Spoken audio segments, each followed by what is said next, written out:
বাংলাদেশ মার্কেটে রিয়েলমি চুপি চুপি একটা স্মার্টফোন রিলিজ করে ফেললো এবং ফোনটা দেখতে যতটা সুন্দর আমার মনে হয় তার থেকে বেশি সুন্দর এর বিল কোয়ালিটি। তো ফোনটা হচ্ছে রিয়েলমি নোট 60X। এই ফোনটার অফিসিয়াল দাম রাখা হয়েছে 10,999 টাকা, 464GB ভেরিয়েন্টটা। কালার হয়েছে দুইটা, green and marble black. To be honest, এটা রিয়ার প্যানেলটা দেখতে খুব একটা ভালো লাগেনি পার্সোনালি আমার কাছে। একেবারে সিম্পল সাদামাটা বলতে পারেন, রিয়েলমি নোট 60-র মতো। এমনকি নোট 60-র মতোই ডিউরেবিলিটির দিক থেকে এখানে সেম ব্যাপার থাকছে। Armour shell protection and die cast aluminium structure, যে কারণে হাত থেকে পড়ে গেলে ফোনটা ভেঙে যাওয়ার সম্ভাবনা অনেকটাই কম থাকছে। তাছাড়া এই ফোনে IP54 রেটিং আছে, সো ওয়েট ডিস্ট্রিবিউশন ভালো হতে একাতে ব্যবহার করতে পারবেন। অন্য সব কিছু থাকলেও এখানে stereo speaker plus noise cancellation মাইকটা মিসিং থাকছে। যাই হোক, ফোনের ডিসপ্লে সাইজ 6.74 ইঞ্চ। এটা মূলত HD+ IPS LCD প্যানেল। এখানে পেয়ে যাচ্ছে 90Hz হাই রিফ্রেশ রেট, আউটডোরে ভালো ভিজিবিলিটি পাবেন।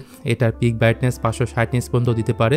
তবে ডিসপ্লে একটা জিনিস হয়তো খারাপ লাগবে, ওয়াটার ড্রপ নচ, যে জিনিসটা 2025 সালে এসেও দেখতে হচ্ছে। তবে শিওর হতে পারেনি আদৌ তারা এই ডিসপ্লেতে কোনো প্রোটেকশন ব্যবহার করছে কিনা। ফোনটার অপারেটিং সিস্টেমে রয়েছে Realme UI based on Android 14। Pose হিসেবে রয়েছে ইউনিসক T612, যেটা একেবারে এন্ট্রি লেভেল বা বেসিক পারফরমেন্স ডেলিভারি করতে পারবে। ডে টু ডে টাস্ক ভালো মতোই সামলাতে পারবে। তাছাড়া রিয়েলমি এই ফোনটাতে 48 মান্থের ফুল ওয়ারেন্টি গ্যারান্টি দিচ্ছে, যেটা 4 বছর পর্যন্ত পারফরমেন্স একই রকম থাকবে বলে ক্লেম করছে। যেহেতু এই ফোনের স্টোরেজটা কম 64GB, তাই বেশি অ্যাপ্লিকেশন এই ফোনে ইনস্টল না করাই ভালো। মাল্টিটাস্কিংয়ে এই 4GB র্যাম দিয়ে খুব বেশি কাজবাজ করা কিন্তু যাবে না। তবে ভালো বিষয় হলো এই ফোনটা খুব একটা গরম হয় না, এতে আপনি 2D টাইপের গেমগুলো খেলতে পারবেন, সেক্ষেত্রে বেটার এক্সপিরিয়েন্স পাবেন। রিয়ারে বড় দুটি ক্যামেরা হাউজিংয়ের মধ্যে আছে 8 মেগাপিক্সেলের একটা প্রাইমারি ক্যামেরা, সেই সাথে সহকারী সেন্সর আছে AI লেন্স, আর ফ্রন্টে আছে 5 মেগাপিক্সেলের সেলফি ক্যামেরা। সো ক্যামেরার রেজাল্ট নিয়ে বললে ডিটেলসে ঘাটতে পাবেন। ডাইনামিক রেঞ্জ সেটাও বেটার মনে হয়নি, অ্যাকুরেট কালার দিতে পারে এটা। সব মিলে আমি বলবো যারা ক্যামেরা লাভার আছে, সেলফি তুলতে পছন্দ করেন, তারা আই বাটনে ক্লিক করে ভিডিওটা দেখতে পারেন। এর থেকেও বেটার স্মার্টফোন আপনারা পেয়ে যাবেন।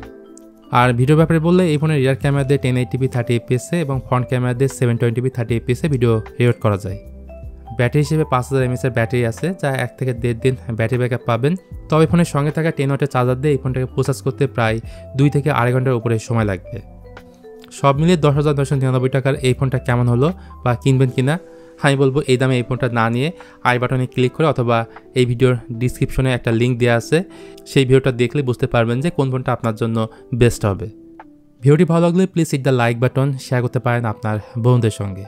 সো আজকের মতো এ পর্যন্তই, দেখা হবে অন্য কোনো ভিডিওতে ভিন্ন কোনো টপিক নিয়ে। সে পর্যন্ত ভালো থাকুন, সুস্থ থাকুন এবং দেখে থাকুন আপনাদের পছন্দের চ্যানেল Tech Hunt 24।